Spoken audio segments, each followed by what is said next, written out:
रविवार प्रदोष व्रत कथा। आयुर्वृद्धि आरोग्यता या चाहो संतान, शिव पूजन विधिवत करो, दुख हरे भगवान। एक समय सर्व प्राणियों के हितार्थ परम पावन भागीरथी के तट पर ऋषि समाज द्वारा विशाल गोष्ठी का आयोजन किया गया। विज्ञ महर्षियों की एकत्रित सभा में व्यास जी के परम शिष्य पुराण वेत्ता सूत जी महाराज हरि कीर्तन करते हुए पधारे। सूत जी को देखकर ही शौनक जी 88,000 ऋषि मुनियों ने खड़े होकर दंडवत प्रणाम किया। महाज्ञानी सूत जी ने भक्ति भाव से ऋषियों को हृदय से लगाया तथा आशीर्वाद दिया। विज्ञान ऋषिगण और सब शिष्य आसनों पर विराजमान हो गए। मुनिगण विनीत भाव से पूछने लगे कि हे परम दयालु, कलिकाल में शंकर की भक्ति किस आराधना द्वारा उपलब्ध होगी, हम लोगों को बताने की कृपा कीजिए, क्योंकि कलयुग के सर्व प्राणी पाप कर्मों में रत रहकर वेद शास्त्रों से विमुख रहेंगे। दिनजन अनेकों संकटों से त्रस्त रहेंगे। हे मुनि श्रेष्ठ, कलिकाल में सत्कर्म की ओर किसी की रुचि न होगी। जब पुण्य क्षीण हो जाएंगे तो मनुष्य की बुद्धि असत कर्मों की ओर खुद ब खुद प्रेरित होगी, जिससे दुर्विचार पुरुष वंश सहित समाप्त हो जाएंगे।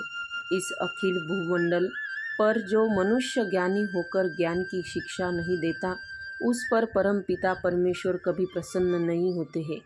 हे महामुने, ऐसा कौन सा उत्तम व्रत है जिससे मनोवांछित फल की प्राप्ति होगी? आप कृपा कर बतलाइए।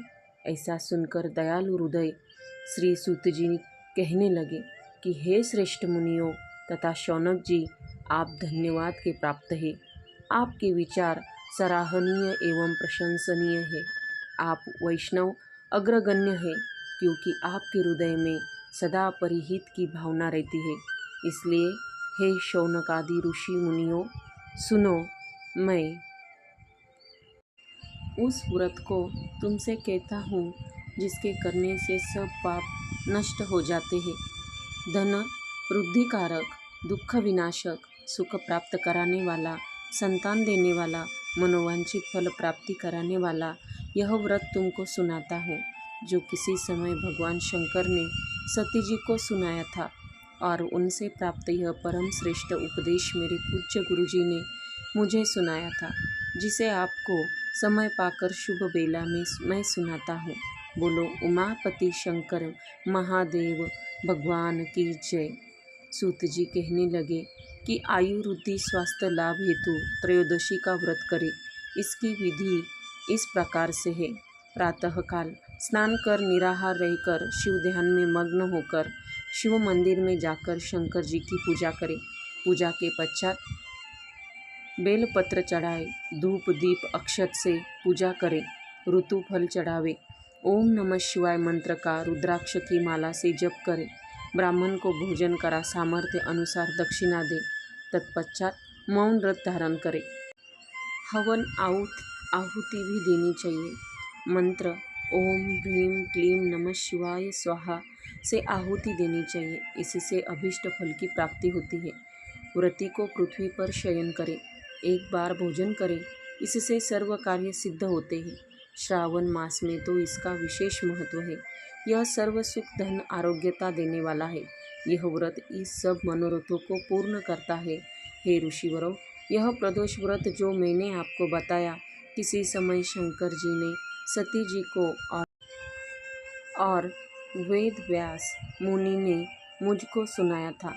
शौनकादि ऋषि बोले, हे पूज्यवर महामते, आपने यह व्रत परम गोपनीय मंगलप्रद कष्ट निवारक बतलाया है।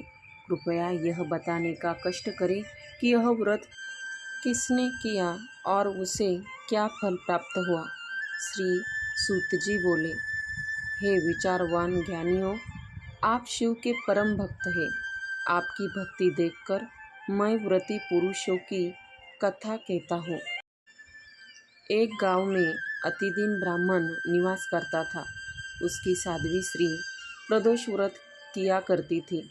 उसके घर ही पुत्र रत्न था। एक समय की बात है कि वह पुत्र गंगा स्नान करने के लिए गया। दुर्भाग्यवश मार्ग में चोरों ने उसे घेर लिया और वह कहने लगे कि हम तुम्हें मारेंगे, नहीं तो तू अपने पिता का गुप्त धन बतला दे। बालक दीन भाव से कहने लगा कि वे बंधुओं, हम अत्यंत दुखी दीन हैं, हमारे पास धन कहाँ है। चोर फिर कहने लगे कि तेरे पास पोटली में क्या बंधा है। बालक ने निसंकोच उत्तर दिया कि मेरे माता ने मुझे रोटी बनाकर बांध दी है।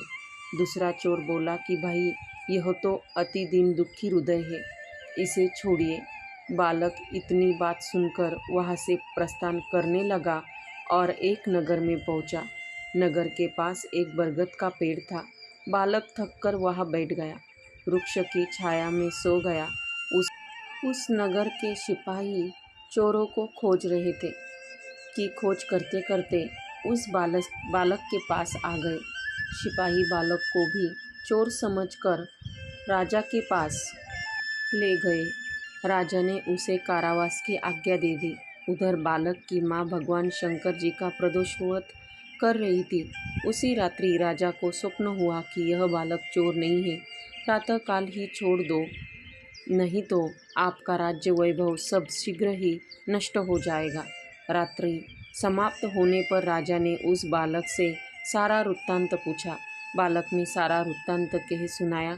वृत्तांत सुनकर राजा ने सिपाही भेजकर बालक के माता पिता को पकड़वाकर बुला लिया।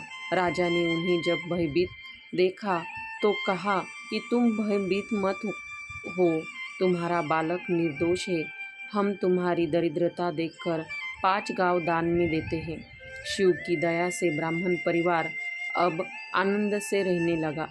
इस प्रकार जो कोई व्रत को करता है उसे आनंद प्राप्त होता है। शौनकादि ऋषि बोले कि हे दयालु, कृपा करके अब आप सोम त्रयोदशी प्रदोष का व्रत सुनाइए।